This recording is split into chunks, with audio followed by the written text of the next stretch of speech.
If you enjoyed deep aviation history, rare World War II aircraft, and detailed performance analysis, subscribe now.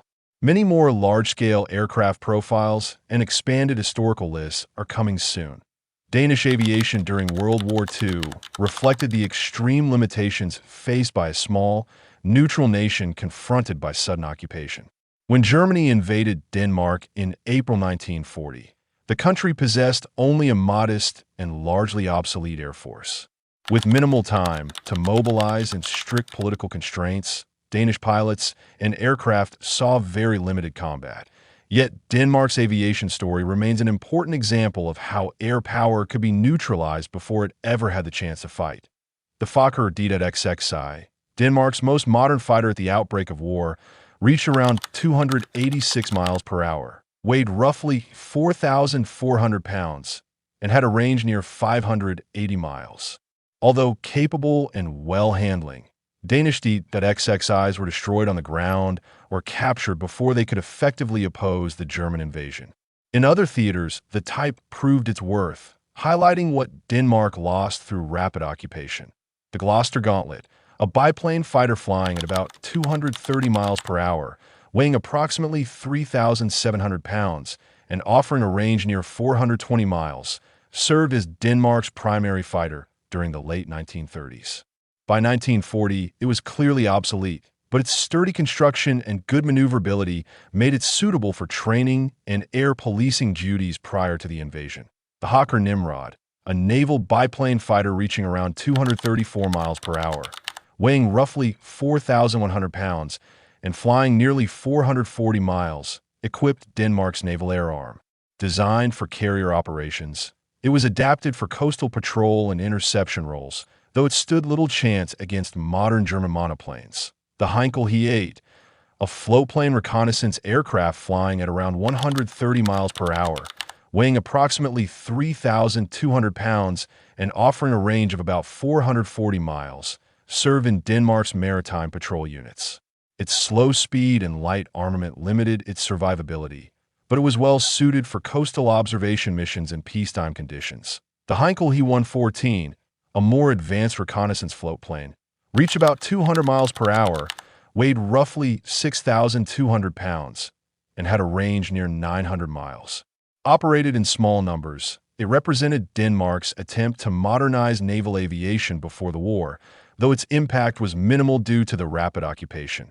The Fokker C-V, a reconnaissance and light attack biplane, flew at around 150 miles per hour, weighed approximately 3,600 pounds, and had a range near 500 miles.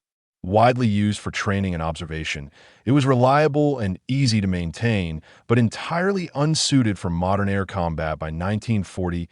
The Avro Tudor, a basic trainer reaching about 125 miles per hour, weighing roughly 2,200 pounds, and flying nearly 350 miles, trained Danish pilots before the war. Simple and forgiving, it formed the backbone of Denmark's pilot training system during the interwar period. The de Havilland Tiger Moth, flying at around 109 miles per hour, weighing approximately 1,800 pounds, and offering a range near 300 miles, supplemented Denmark's training fleet. Its excellent handling characteristics made it ideal for primary flight instruction. The Fokker Osprey, a naval reconnaissance and observation biplane, reached around 235 miles per hour, weighed approximately 4,200 pounds, and had a range near 450 miles. Operated in small numbers, it served with Denmark's naval air arm for coastal patrol and artillery spotting. Though lightly armed and outdated by 1940, its stable flight characteristics made it suitable for maritime observation missions. The Supermarine Walrus, an amphibious reconnaissance and rescue aircraft, flew at about 135 miles per hour, weighed roughly 8,800 pounds, and offered a range of nearly 600 miles. In Danish service, it was valued for its ability to operate from both land and water, supporting coastal patrol, liaison, and search and rescue duties in the Baltic and North Sea environments. The KZ-2 Træner, a domestically designed Danish trainer, reached approximately 135 miles per hour, weighed around 2,200 pounds, and had a range of about 430 miles.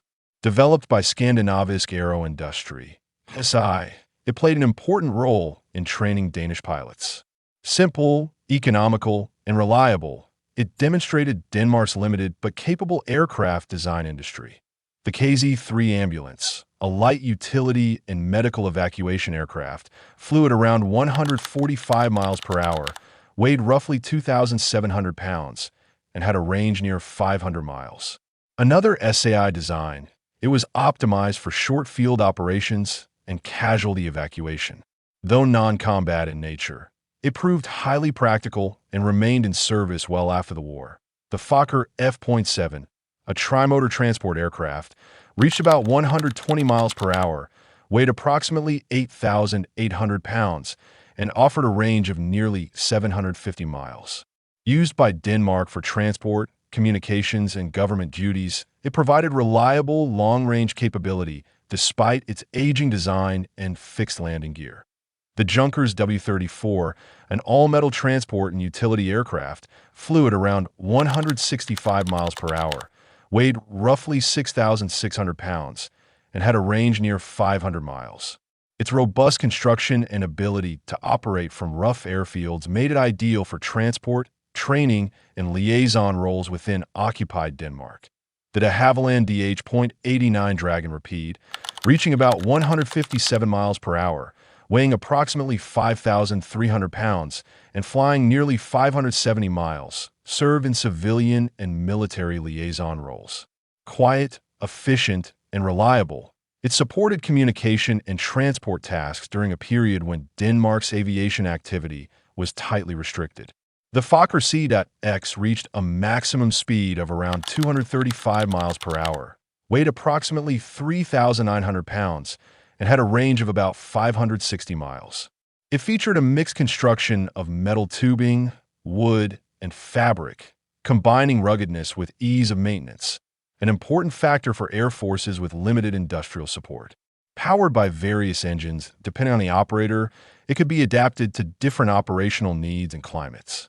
Despite competent aircraft designs and skilled personnel, Denmark's aviation during World War II remained constrained by occupation and limited industrial capacity. With no opportunity to expand combat aviation, Danish aircraft focused on survival, utility, and continuity rather than air superiority, preserving experience that would later support post-war aviation development. If you enjoyed deep aviation history, rare World War II aircraft, and detailed analysis of overlooked air forces, subscribe now, because even more massive aircraft profiles and expanded historical deep dives are coming soon.